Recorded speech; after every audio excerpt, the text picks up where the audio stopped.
Hai adik-adik, apa kabar? Ayo kita belajar bersama Kak Wahyu.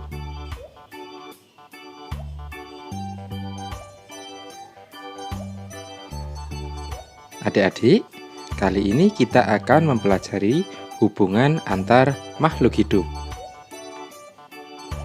Ya, apakah kalian pernah mendengar apa itu simbiosis? Simbiosis adalah hubungan timbal balik antara dua makhluk hidup yang saling berdampingan.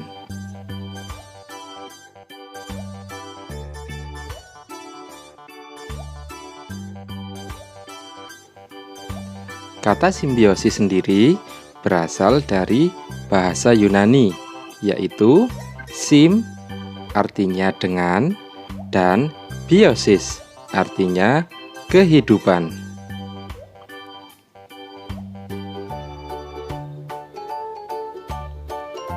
Simbiosis dibagi menjadi tiga. Yang pertama, simbiosis mutualisme.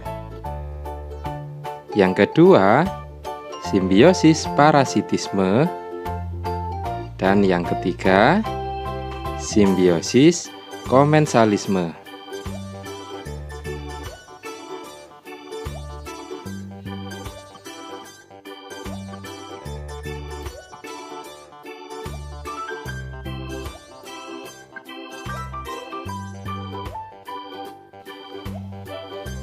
Simbiosis mutualisme adalah hubungan sesama makhluk hidup yang saling menguntungkan kedua pihak.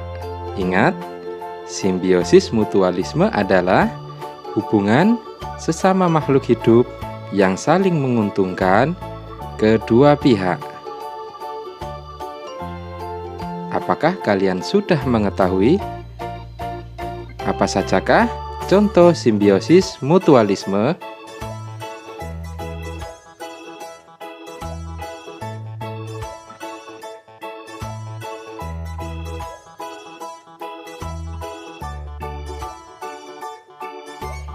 Contoh simbiosis mutualisme yang pertama adalah hubungan bunga dan kupu-kupu.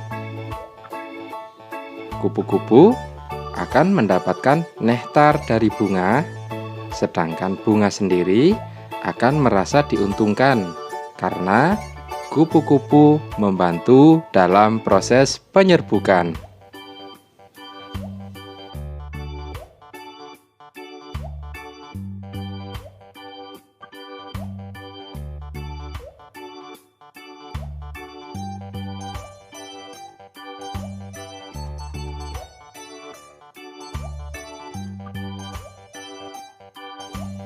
Contoh simbiosis mutualisme yang kedua yakni burung jalak dan kerbau. Burung jalak mendapatkan untung dengan memakan kutu yang ada di punggung kerbau. Sedangkan kerbau sendiri akan mendapatkan keuntungan yakni tubuhnya bebas dari kutu.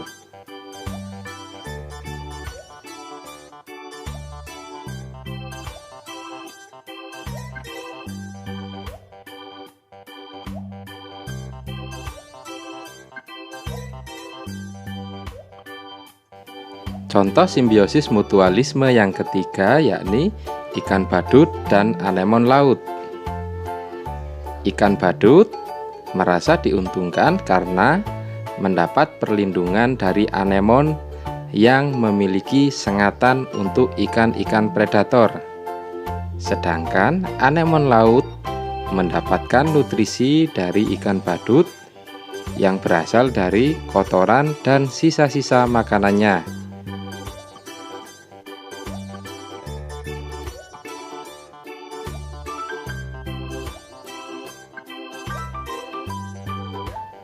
Simbiosis yang kedua yakni simbiosis parasitisme. Simbiosis parasitisme adalah di mana pihak yang satu mendapat keuntungan dan merugikan pihak lainnya. Ingat, simbiosis parasitisme adalah di mana pihak yang satu mendapat keuntungan dan merugikan pihak lainnya.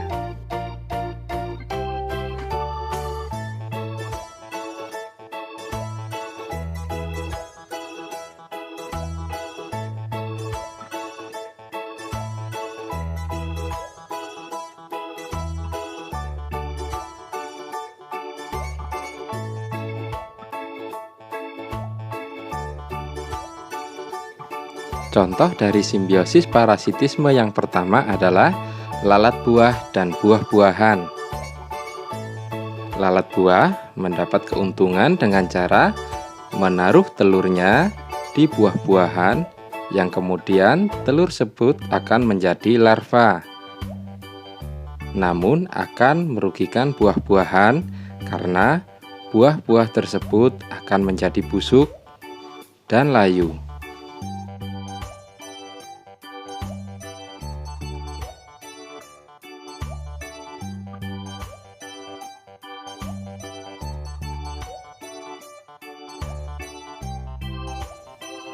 Contoh simbiosis parasitisme yang kedua yakni tanaman benalu dengan inangnya.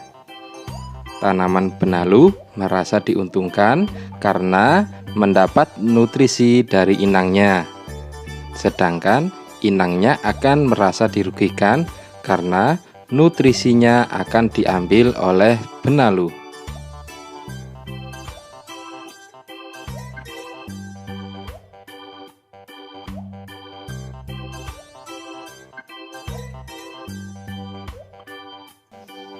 Contoh simbiosis parasitisme yang ketiga adalah cacing tambang yang hidup di dalam usus manusia. Cacing tambang mendapat keuntungan karena menyerap nutrisi dari manusia, sedangkan manusia merasa dirugikan karena nutrisinya diambil oleh cacing tambang dan cacing tambang bisa menyebabkan infeksi.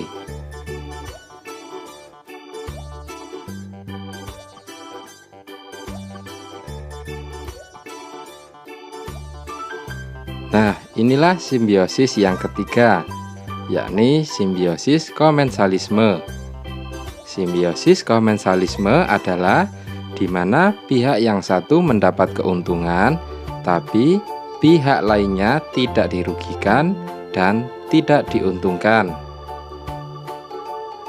Ingat, simbiosis komensalisme adalah di mana pihak yang satu mendapat keuntungan, tapi pihak lainnya tidak dirugikan dan tidak diuntungkan.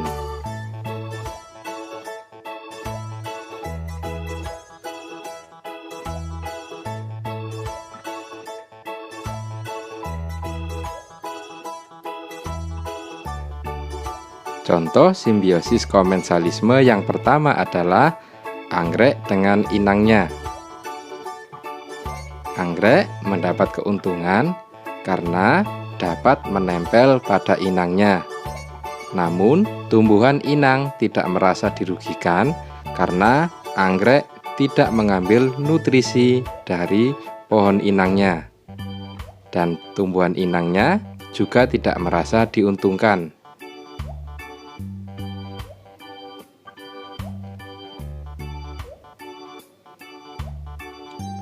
Contoh simbiosis komensalisme yang kedua yakni hiu dan ikan remora.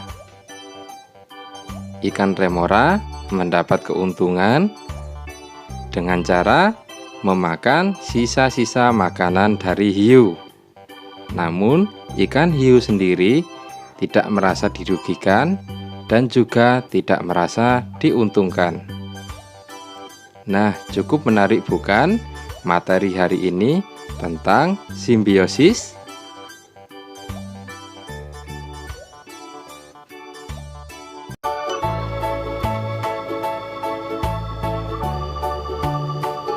Nah, adik-adik, apakah kalian sudah memahami materi dari video tersebut?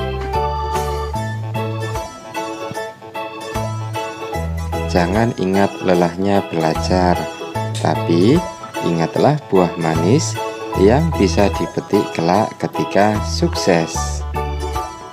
Selalu ikuti channel Kak Wahyu untuk mendapatkan video pembelajaran berikutnya. Dan jangan lupa like, share, and subscribe.